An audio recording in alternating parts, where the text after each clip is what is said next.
ಮಕ್ಕಳು ಗೆಣಸು ಬೇಯಿಸ್ಕೊಟ್ರೆ ತಿನ್ನಲ್ಲ ಅಂತ ಹಠ ಮಾಡ್ಬೋದು ಒಂದೊಂದ್ಸಲ. ಸೊ ಆ ರೀತಿ ಮಾಡೋವಾಗ ಇಲ್ಲ ಅಂತಂದರೆ ಮಕ್ಕಳು ಗೆಣಸೇ ತಿನ್ನಲ್ಲ, ಅವ್ರಿಗೆ ಇಷ್ಟ ಇಲ್ಲ ಅಂತ ಅನ್ನೋರು ಖಂಡಿತವಾಗ್ಲೂ ಈ ರೀತಿಯಾಗಿ ಚಪಾತಿ ಲಂಚ್ ಅಥವಾ ಬ್ರೇಕ್ಫಾಸ್ಟ್ಗೆ ಮಾಡಿಕೊಟ್ಟು ನೋಡಿ. ನೀವು ಗೆಣಸು ಹಾಕಿ ಈ ಚಪಾತಿ ಮಾಡಿದ್ದೀರಾ ಅಂತಲೇ ಅವ್ರಿಗೆ ಗೊತ್ತಾಗಲ್ಲ. ಸೊ ಅಷ್ಟು ಇಂಟ್ರೆಸ್ಟಿಂಗ್ ಆಗಿರೋಂಥ ಒಂದು ಒಳ್ಳೆ ರೆಸಿಪಿ ನಿಮಗೋಸ್ಕರ ತೊಗೊಬಂದಿದ್ದೀನಿ. Welcome back to home cooking channel. ನಾನು ನಿಮ್ಮ ಅನಿತಾ. ಬನ್ನಿ ಹಾಗಾದರೆ ಮಾಡೋ ಪ್ರೊಸೆಸ್ ನೋಡೋಣ. ಫಸ್ಟು ನಾನಲ್ಲಿ ಒಂದು 3-4 ಗೆಣಸನ್ನ ಚೆನ್ನಾಗಿ ಬೇಯಿಸ್ಕೊಂಡು ಸಿಪ್ಪೆ ಎಲ್ಲ ತೆಗೆದಿಟ್ಕೊಂಡಿದ್ದೀನಿ. ನಂತರ ಇನ್ನೊಂದು ಬೌಲ್ಗೆ ಆ್ಯಡ್ ಮಾಡಿಕೊಂಡು ಈ ರೀತಿಯಾಗಿ ಸ್ಮ್ಯಾಶ್ ಮಾಡ್ಕೋಬೇಕಾಗತ್ತೆ. ನೀವು ಸ್ಮ್ಯಾಶರಿಂದ ಕೂಡ ಸ್ಮ್ಯಾಶ್ ಮಾಡ್ಕೋಬೋದು. ಚೆನ್ನಾಗಿ ಗಂಟು ಇಲ್ಲದೆ ಇರೋ ರೀತಿಯಲ್ಲಿ ಸ್ಮ್ಯಾಶ್ ಮಾಡ್ಕೊಂಡು ನಂತರ ಒಂದು 2 ಕಪ್ ಆಗುವಷ್ಟು ಗೋಧಿ ಹಿಟ್ಟನ್ನ ಆ್ಯಡ್ ಮಾಡ್ಕೋತಾ ಇದ್ದೀನಿ. ನಂತರ ಇದಕ್ಕೆ ರುಚಿಗೆ ಬೇಕಾದಷ್ಟು ಉಪ್ಪು ಮತ್ತು 1 ಟೀ ಸ್ಪೂನ್ ಆಗುವಷ್ಟು ಓಮ್ ಕಾಳು ಆ್ಯಡ್ ಮಾಡ್ಕೋತಾ ಇದ್ದೀನಿ. ಓಮ್ ಕಾಳು ಡೈಜೆಷನ್ಗೆ ತುಂಬಾ ಹೆಲ್ಪ್ ಮಾಡುತ್ತೆ. ಇದನ್ನು ಚೆನ್ನಾಗೆಲ್ಲ ಕಂಬೈನ್ ಮಾಡ್ಕೋಬೇಕಾಗತ್ತೆ. ಗೆಣಸು ಮತ್ತು ಗೋಧಿ ಹಿಟ್ಟು ಎರಡೂ ಚೆನ್ನಾಗಿ ಮಿಕ್ಸ್ ಆಗಬೇಕು. ಆ ರೀತಿಯಲ್ಲಿ ಮಿಕ್ಸ್ ಆದ ನಂತರ ಗ್ರ್ಯಾಜುಯಲಾಗೆ ಒಂದು ಸ್ವಲ್ಪನೇ ನೀರು ಆ್ಯಡ್ ಮಾಡಿಕೊಂಡು ಚಪಾತಿ ಹಿಟ್ಟಿನ ಅದಕ್ಕೆ ಕಲಿಸ್ಕೋಬೇಕಾಗತ್ತೆ. ಆಟೋಮೆಟಿಕಾಗಿ ಮೆತ್ತಗಾಗುತ್ತೆ. ಸೊ ಹಾಗಾಗಿ ಒಂಚೂರು ಗಟ್ಟಿಗೆ ಕಲಿಸ್ಕೊಳ್ಳಿ. ನಂತರ ಈ ರೀತಿ ಎಲ್ಲ ಒಟ್ಟುಗೂಡಿ ಬಂದಮೇಲೆ ಒಂದು 5 ನಿಮಿಷ ಇದನ್ನು ಚೆನ್ನಾಗಿ ನಾದ್ಕೋಬೇಕಾಗತ್ತೆ. ಈ ನಾದ್ಕೊಳ್ಳೋ ಪ್ರೊಸೆಸ್ಸಲ್ಲಿ ಇದು ತುಂಬಾ ಮೆತ್ತಗಾಗುತ್ತೆ. ಸೊ ಹಾಗಾಗಿ ಒಂಚೂರು ಗಟ್ಟಿ ಇರೋಗೆ ಕಲಿಸ್ಕೊಳ್ಳಿ. ಫಸ್ಟ್ ಕಲಿಸ್ಕೋಬೇಕಾದ್ರೆ ಈ ರೀತಿ ನಾದ್ಕೊಂಡು ಇದನ್ನು ಮುಚ್ಚಿಬಿಟ್ಟು ಒಂದು 20 ನಿಮಿಷಗಳ ಕಾಲ ಸೈಡಿಗೆ ಎತ್ತಿಟ್ಕೊಬೇಡ.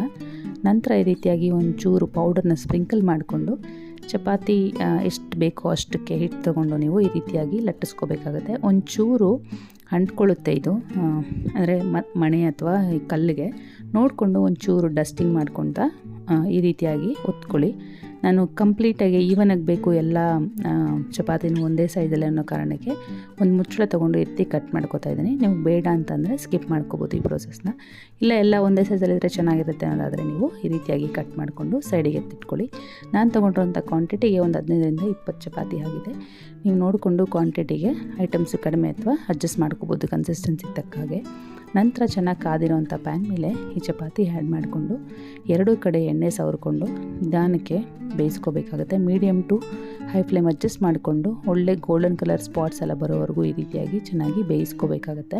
ಈ ರೀತಿಯಾಗೆಲ್ಲ ಮಾಡಿ ಎತ್ತಿಟ್ಕೋತಾ ಇದ್ದೀನಿ. ಇದನ್ನು ನೀವು ಬೆಳಗ್ಗೆ ಮಾಡಿಕೊಟ್ರೆ ಸಂಜೆವರೆಗೂ ಸಾಫ್ಟಾಗೇ ಇರುತ್ತೆ. ಇನ್ಫ್ಯಾಕ್ಟ್ ಲಂಚ್ ಬಾಕ್ಸ್ಗೂ ಕೂಡ ಯಾವುದೇ ಟೆನ್ಷನ್ ಇಲ್ಲದೇ ಗಟ್ಟಿಯಾಗುತ್ತೆ ಅನ್ನೋ ಭಯ ಇಲ್ಲದೇ ನೀವು ಲಂಚ್ ಬಾಕ್ಸ್ಗೂ ಕೂಡ ಮಾಡಿಕೊಡ್ಬೋದು ಮಕ್ಕಳಿಗೆ. ಈ ರೀತಿಯಾದಂಥ ಯೂಸ್ಫುಲ್ ರೆಸಿಪೀಸನ್ನು ನಾನು ಆಲ್ರೆಡಿ ಚಾನಲಲ್ಲಿ ಶೇರ್ ಮಾಡಿದ್ದೀನಿ. ನೋಡಿಲ್ಲ ಅಂತಂದರೆ ಈ ವಿಡಿಯೋ ಡಿಸ್ಕ್ರಿಪ್ಷನ್ ಬಾಕ್ಸಲ್ಲಿ ಲಿಂಕ್ ಕೊಟ್ಟಿರ್ತೀನಿ, ಖಂಡಿತವಾಗ್ಲೂ ಚೆಕ್ ಮಾಡ್ಕೊಳ್ಳಿ. ಒಂದು ತೋರಿಸ್ತಾ ಇದ್ದೀನಿ ನೋಡಿ, ಫೋಲ್ಡ್ ಮಾಡಿ ಎಷ್ಟು ಸಾಫ್ಟ್ ಆಗಿದೆ ಅಂತ.